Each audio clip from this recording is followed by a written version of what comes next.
There is a handout with all the references on here, and it's why study prophecy. And I want you to understand the reason to study it is that it's the advance warning of what is going to take place. And it's soon going to happen, but God has given His people a heads up.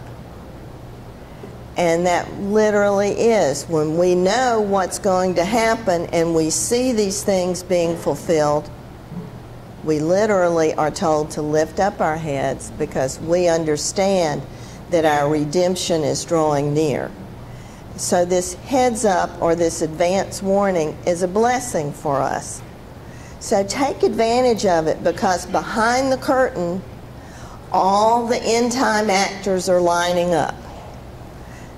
They're going to be playing their roles exactly as was written by the prophets in the Bible, exactly as directed by God. Now, we've seen dress rehearsals of this before in certain prophetic types and shadows performing things, like Hitler is a type or a shadow of the evil end-time ruler who comes in to annihilate the Jews.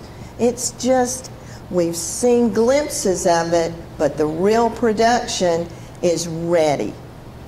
Once that clock begins to tick, then we start that 7 years, the countdown to Jesus' return. And initiating that return is a false covenant of peace. Do you hear daily in the news about they're ready to accept a peace covenant now? And one of those conditions in that peace covenant is the place for the Jews to rebuild their temple. They long for that. Everything is in readiness. They've made a $2 million menorah in the replica of the one they took, that Rome took, and it's in the Arch of Titus, and they now have it in glass, and it's ready to be put in the temple. Last year I held a coin minted by the Sanhedrin, which is the 70 leaders of religious leaders in Israel, have minted a coin to be used in the temple, and it has the profile of Cyrus. And if you'll remember, Cyrus granted permission after the 70 years of Babylonian captivity for the Jews to go back and rebuild their temple. In 1948, Harry Truman signed a declaration. We were the first, the United States was the first nation to recognize the rebirth of Israel. And he said, "I am Cyrus." And then he said, well, I don't really know why I said that. Well, my grandfather told me about that and knew why he said it, because he is a type of Cyrus. Now, who are they calling Cyrus of today? The Jews call Donald Trump Cyrus, and on that coin they have the profile of Cyrus with Trump's profile superimposed on it, and it's an official coin to be used in the newly rebuilt temple. Things are ready. Know and understand. Read the script ahead of time. Know what's going to happen. And today we're going to talk about some of those things that are already. They're just about to happen. So know it ahead of time. Before it happens, Jesus said, I've told you everything in advance. So know now what will happen. Psalm 83 was foreshadowed in the 1967 Six-Day War, where Israel's enemies were going to push them into the sea. It didn't work out that way. Every country that attacked them, and Israel we think of being a new state that was reborn in 1948, But Syria is even newer. There was no nation of Syria until 1961. And then in 67, they fought against Israel, but they lost the Golan Heights.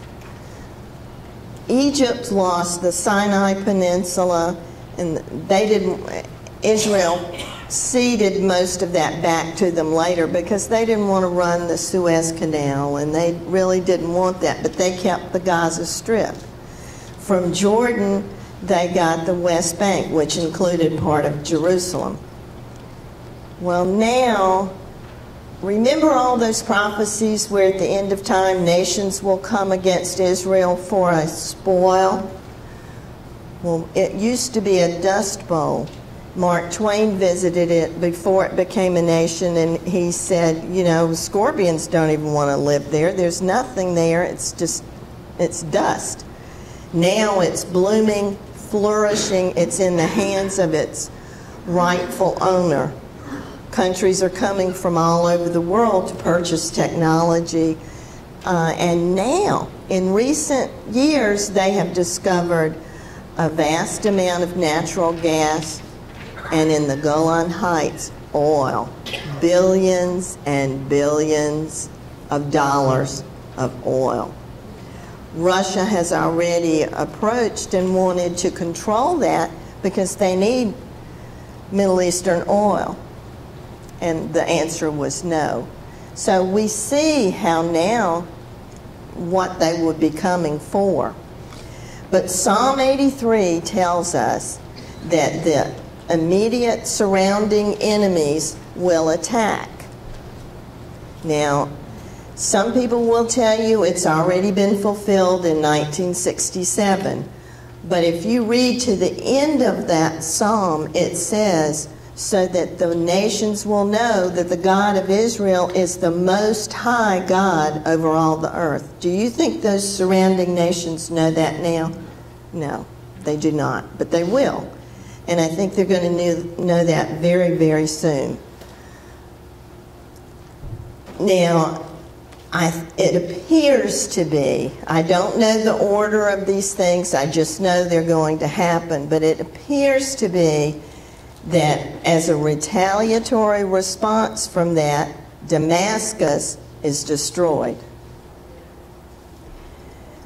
This is the world's oldest continually inhabited city. It was settled by Noah's grandson, Aram. That's pretty old. And the city itself was developed by his descendants.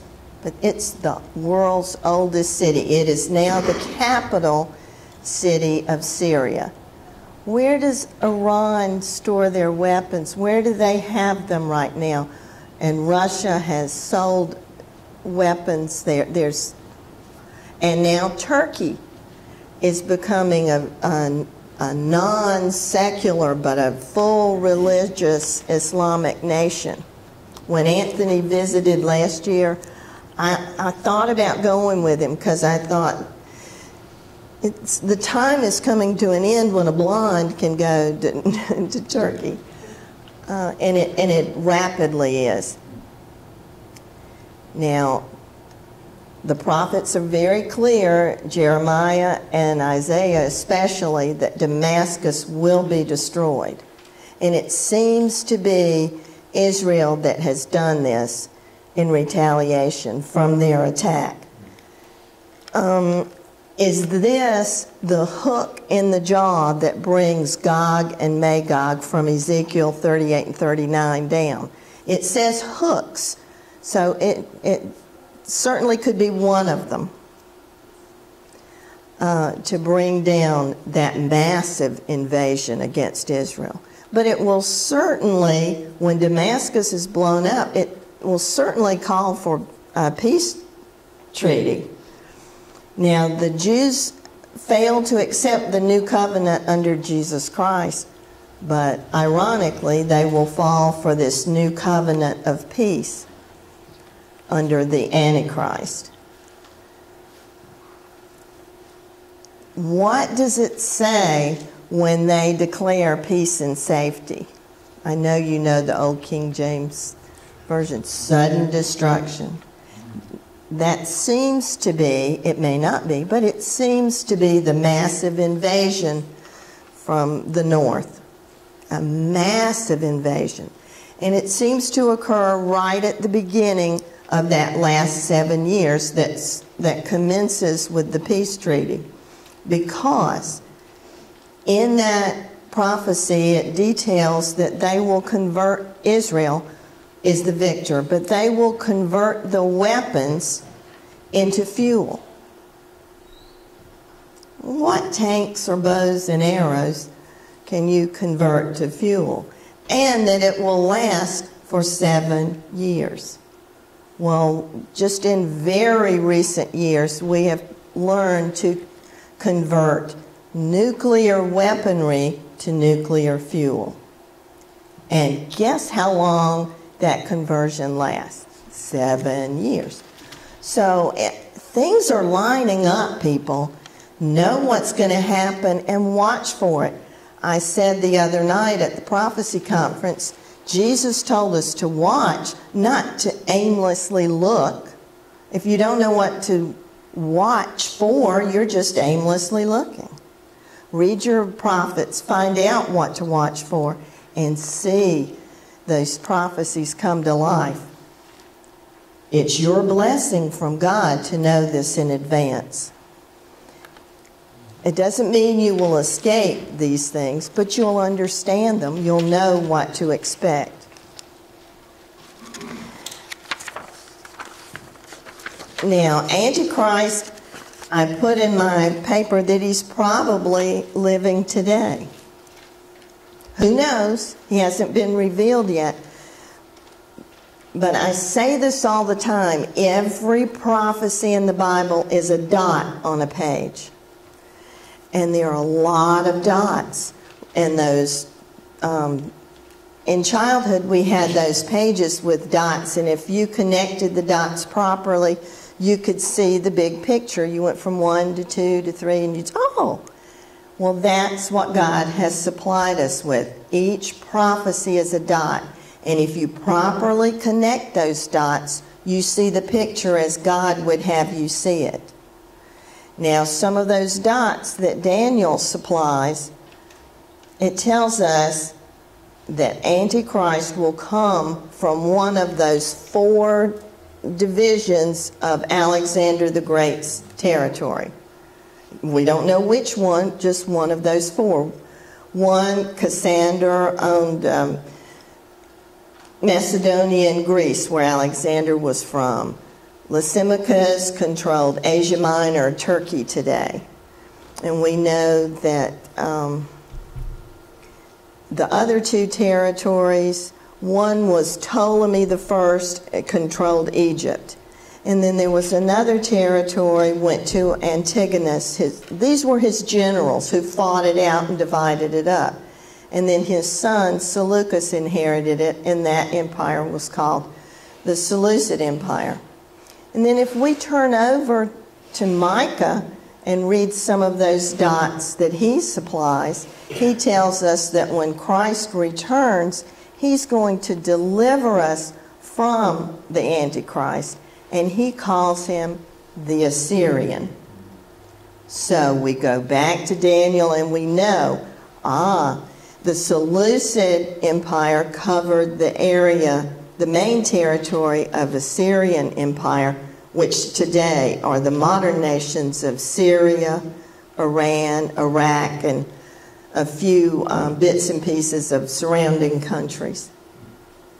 So that gives us a very good clue. Most Christians who recognize that Antichrist is coming will tell you he's European.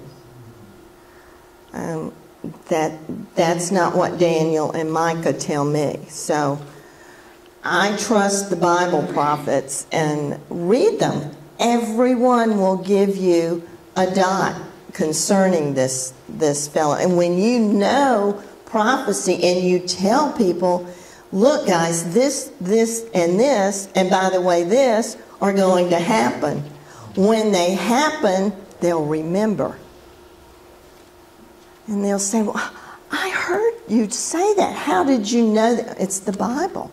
It's already written down, and it will occur precisely as it is written. Now, the false prophet is Antichrist's sidekick, kind of like Batman and Robin, but the evil version. Very evil. And we've seen a foreshadowing of this false prophet. Antichrist is in charge of the secular governing. He's very charismatic. He has all the answers to solve the world's financial problems.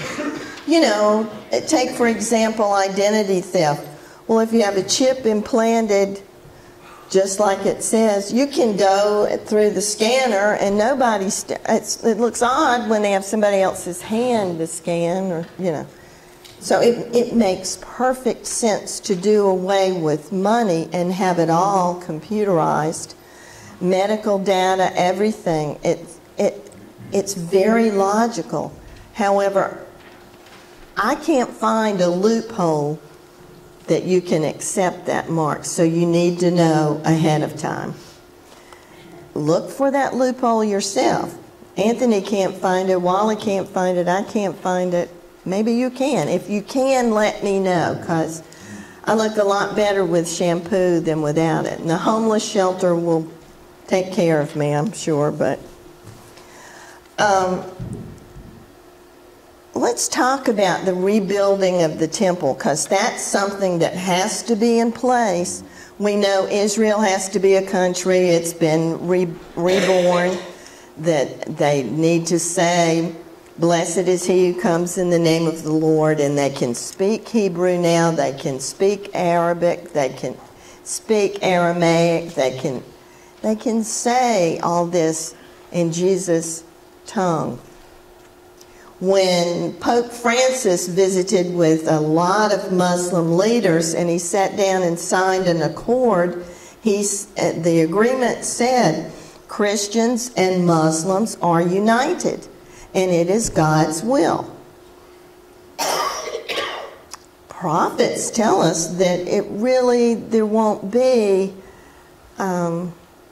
it's like almost one big religion where it doesn't matter. It's sort of like a mega church. Just come on in and we accept you. And you, by the way, you don't have to change what you do or what you believe, but they pass the hat, you know.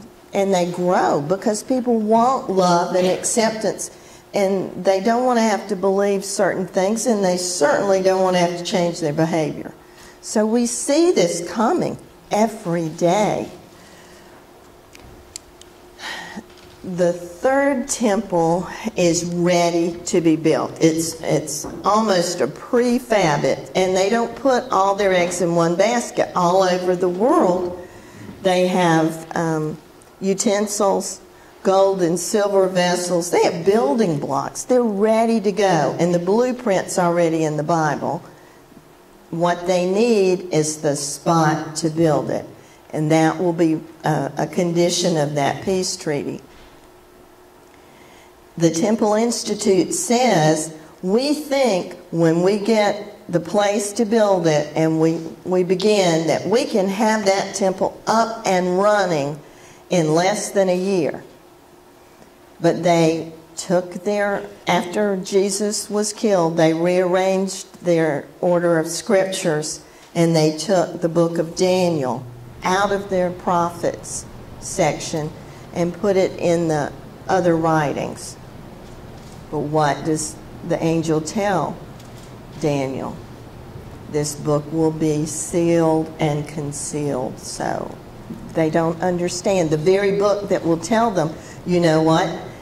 That temple is going to be up and running in 9 months and 25 days. Well, that's certainly less than a year. It's 5 days less than 10 months. But they don't. They are blinded right now. Most of the world is blinded. It's there. Read it. Understand it. Know what's told us. Back in, I think it was 47, or when they found the Dead Sea Scrolls, the last one found was the Copper Scroll. And they didn't think much of it. It was made out of copper, and they said, this is not a literary work. It looks like it was written by a child. And so they didn't pay much attention to it, so much less attention that it is now in Jordan in the museum there. But they have sent it to England, to University of Manchester, to study. And now what they believe is this. No, it is not a literary work. It is on the finest copper, and that it was chiseled in there by a goldsmith. And they think it was an illiterate goldsmith who knew his craft but could not read and write, because it is an inventory of temple treasures. It contains 40-something different hiding places. It's like a treasure map. It tells where these temple treasures, tons and tons of gold and silver, as well as bejeweled priestly garments, are hidden. And they originally thought it was from 135 BC, and then some said, oh, well, no, we think it was 70 AD. But now they think it's from 588 BC, the first temple. And in this copper scroll, they think was chiseled by a goldsmith who could not read or write, and he copied because they didn't want somebody to be able to read where the treasure was buried. And it tells that there is a duplicate scroll that contains one more hiding place on that duplicate scroll.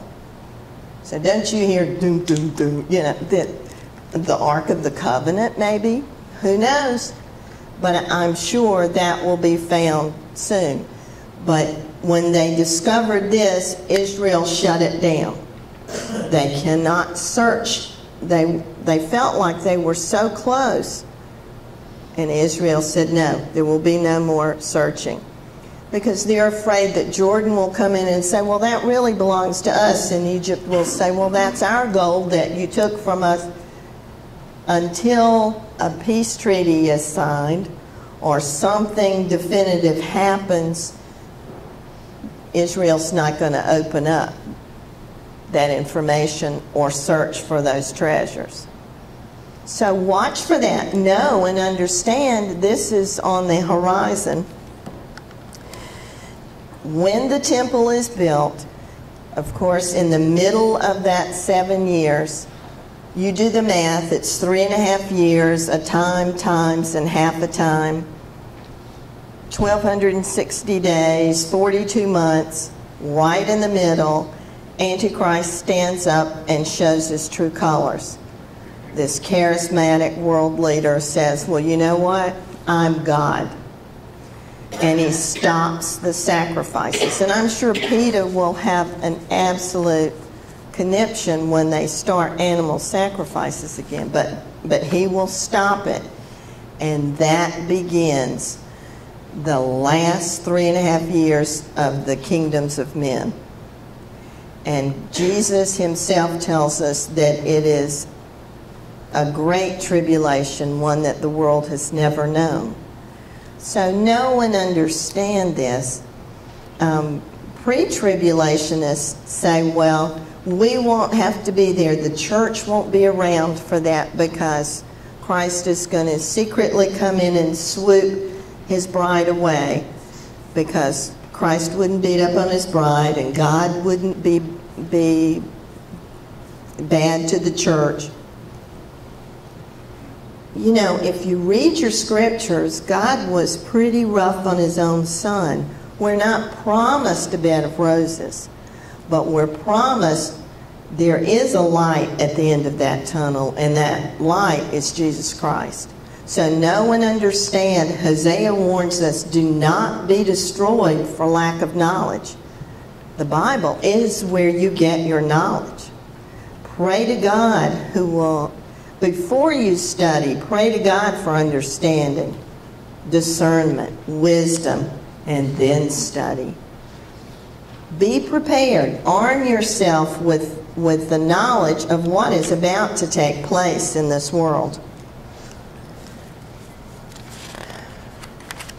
Now, during the final days, there will be, you know, today, truth is very scarce, isn't it? Morality is almost non-existent. Justice is almost gone. There's no fair and accurate reporting of news. There's no unbiased. Everybody has an opinion about something, and it's hard to hear truth about anything. Well, God will put out a last effort for truth to be known. And that's the two witnesses, and you can read about that in the 11th chapter of Revelation. 7 is God's number for completion. And what completes our Bible? The book of sevens. Revelation, there's 7 churches, 7 vials, 7.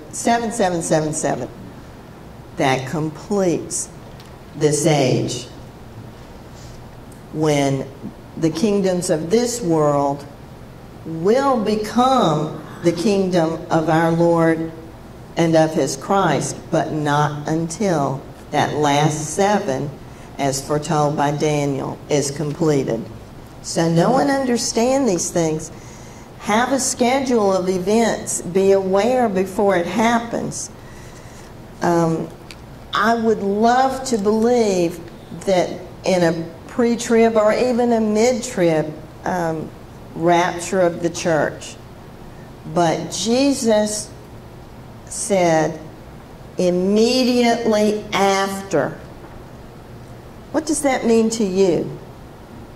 It means immediately after the tribulation of those days, then the lights go out. The sun and the moon and the stars. No wonder you won't know the day nor the hour of His return. You're not going to have electricity. You're not going to have lights. You're not going to know one day at that point from the next, nor the hour. But when those lights go out, and other people, men's hearts will be failing them for fear, because they won't understand what's going on, and we can go, wow, the great tribulation is over. And hey, y'all, watch this. That's what we say in the South, because what's the next thing you're going to see? The sign of the Son of Man coming. And that is the end. And our new beginning, because our citizenship will be changed from the kingdoms. We won't be a citizen of the United States or a citizen of the kingdoms of men. We'll be a citizen of the kingdom of God. And that's wonderful. So there is a light coming, but know and be armed in advance with what is going to take place. Know it. It's exciting to know something before it happens. So read your prophets, understand what's coming, and tell your friends and tell other people, because they have no clue. Thank you.